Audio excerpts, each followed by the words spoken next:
Yeroo waan haaraa takka yookaan hojii haaraa takka eegaluuf deemtu ati maal goota? An haal-duree sadeen kanan siif dhaama. Yeroo haal-duree kana hojiirra oolchitu namoota giddu galeessarraa more productive taata. More hojii san keessatti namoota giddu galeessarraa milkaa'aa taata. Seerota sadeen kan hordofnaan. Takkaffaa waan san eegaluun dura research godhi yookaan qorannoo godhi. Research godhuu akka waan ulfaataa ba'aa tokkotti ilaalin. Ammas akka waan fagoo tokkotti ilaalin. Jalqaba Google godhi. Wantoota hojjetuu barbaadu san namoonni si dura hojjetanii toora miidiyaa irratti gadhiisan hedduu waan jiraniif Google godhi, search godhi. Yookaan immoo namoota hojii san keessatti muuxannoo si dura qaban, namoota na gargaaran jettee amantu dhaqii irraa hubadhu. Yeroo research gootu wantoota afran kanarratti more xiyyeeffannoo godhu. Jalqabaa hojiin sun hagam takka akka yaadetti dhugaadha. Lammaffaan namoota hagamtuu si dura yaale. Sadaffaan maaliif namoonni gariin hojii sanarratti milkaa'uu dadhabe?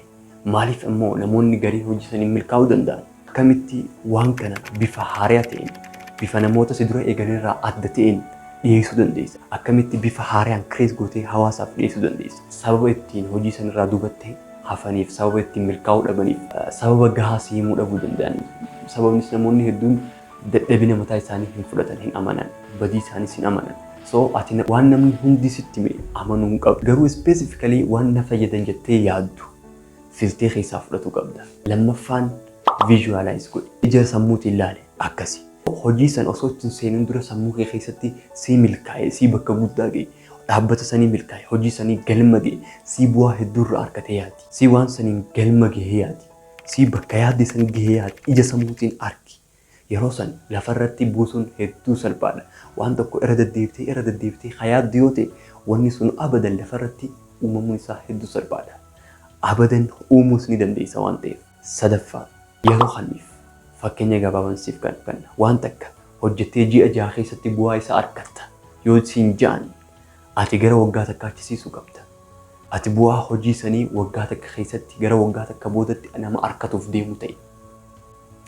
Sababa lamaafin siif ja'a.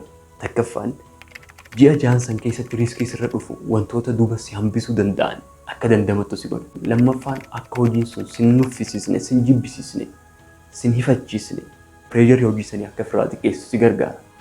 Moor sammuu firii taateen akka hojjettu si gargaara.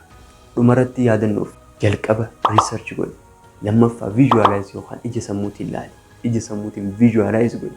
Sadaffaa yeroo kanniif milkaa'uun kee shakkiin qabu galatoom.